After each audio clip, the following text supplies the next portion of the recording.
तर धनंजय मुंडे यांनी कृषी खात्यामध्ये तब्बल 88 कोटींचा घोटाळा केलाय। नॅनो युरिया आणि नॅनो डीएपी मध्ये हा घोटाळा केल्याचा आरोप केलेला आहे। यामध्ये किमतीमध्ये प्रचंड वाढ करून कोट्यवधी रुपयांचा हा घोटाळा केल्याचा गंभीर आरोप अंजली दमानिया यांनी केलाय। तसंच बॅगची किंमत 577 रुपये असताना धनंजय मुंडे कृषी मंत्री असताना या बॅग 1200 रुपयांमध्ये खरेदी केल्याचा आरोप दमानिया यांनी केलाय। त्यामुळे आता तरी धनंजय मुंडेंचा मुख्यमंत्र्यांनी राजीनामा घ्यावा अशी मागणी अंजली दमानिया यांनी केली आहे।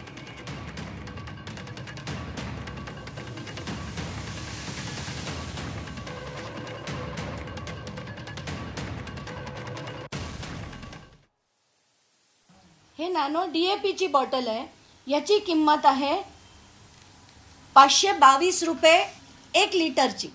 म्हणजे एका लिटरला जर 522 असेल तर 500 मिलीलिटरला ही केवळ 269 रुपयाला पडते। म्हणजे ह्याच्यात आणि किती बॉटल घेतल्या आहेत आपल्या कृषी विभागाने? तब्बल 19,57,438 बॉटल घेतल्या। एवढ्या बॉटल जर घेतल्या त्याचा बाजारभाव आहे 269 रुपये, पण आमच्या माननीय कृषी मंत्र्यांनी 590 रुपयाला त्याची खरेदी केली आहे। आणि हा दोनच मिळून घोटाळा जो आहे तो 88 कोटीचा घोटाळा आहे। 1,96,000 किलो विकत घेतोय आणि ते पण 1275 रुपयाला।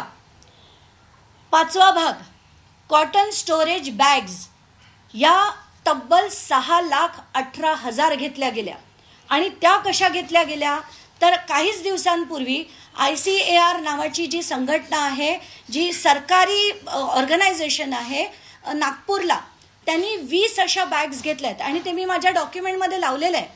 20 बॅग घेतल्या 577 रुपयाला।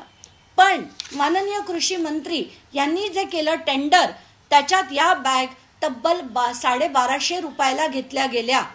आणि असा सगळा हा घोटाळा जो आहे 342 कोटीचं टोटल टेंडरमध्ये 160 कोटी रुपये सरळ गेले। आणि हे मी कुठल्या ह्याच्यात म्हणतेय, 160 कोटी ऑनलाईनच्या रेट प्रमाणे। हे जर आपण बल्क रेट पकडले तर कमीत कमी 20% अधिक होतं। म्हणजे 200 कोटी 342 कोटी बनले गेले। इतके महान कृषी मंत्री MAIDCच्या कृषी उद्योग ब्रँडला साखर कारखाना जो त्यांचा तिथे जो एक कारखाना आहे पिंपरीला, त्या कारखान्याला आपल्याला लीव अँड लायसन्स द्यायचंय। याच्या खाली ते शीर्षक केलं गेलं म्हणजे महाटेंडरच्या खाली MAIDCच्या खाली नोगाच्या खाली आपल्याला कारखाना भाडे तत्वावर देणं आहे, याच्या खाली दिला गेला। आणि त्याच्यात काही अमुक गोष्टी लिहून टाकल्या। पण आता गंमत म्हणजे फक्त एक 6 नंबरचा आयटम जो बॅटरी स्प्रेअर होता, खरं त्याच्यासाठी ती निविदा होती, पण कसं कॅमोफ्लाज केलं गेलं। इतकी प्रचंड सुपीक डोकी आहेत या लोकांची, ते पूर्ण कॅमोफ्लाज करून ही निविदा त्यांनी तो कारखाना भाडे तत्वावर द्यायचा आहे असं सांगून ही टेंडर काढलं। आणि टेंडर भरलं कोणी तर त्याच्यात सहभागी झाले 6, त्याच्यापैकी एकाला बाद केलं, उरले 5।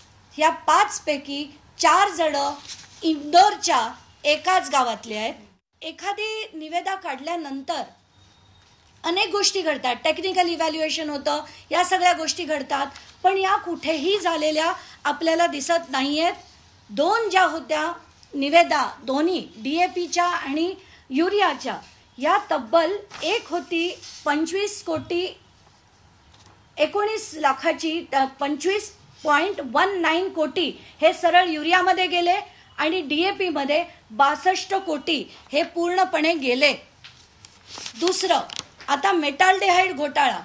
मेटाल्डिहाइड एकच कंपनी बनवते, सरकारला वाटलं पेटंटेड प्रोडक्ट आहे, थेट खरेदी करू शकतात, पण इथे सुद्धा थेट खरेदी होत नाही। 4 लोकांनी त्याच्यात बीडमध्ये भाग घेतला। कोण होती 4 माणसं? महाराष्ट्रातली एकही नाही। MAIDC काय आहे? MAIDC म्हणजे महाराष्ट्र ॲग्रो डेव्हलपमेंट कॉर्पोरेशन, आणि म्हणजे महाराष्ट्राच्या कंपन्या, महाराष्ट्राचे शेतकरी यांनी हे डेव्हलप करण्यासाठी MAIDC आहे। पण हे काय करतात, जी निविदा काढतात ती कशी काढली बघा. याच्यात जे 4 जण ज्यांनी बीड केलं ते सगळेचे त्यांच्यापैकी एकाची बाब नाकारण्यात आली आणि 3 पात्र होते. त्या पात्रतेसाठी आवश्यक असलेला 10 कोटीचा जो मिनिमम टर्नओव्हर आहे तो देखील पूर्ण करण्यात आला नाही आणि एकाचा 6 कोटीचा होता, एकाचा 1,85,00,000 होता. अशा दोघांकडे हे देण्यात आलं आणि ते पण तब्बल 450 रुपये वर ही निविदा देण्यात आली.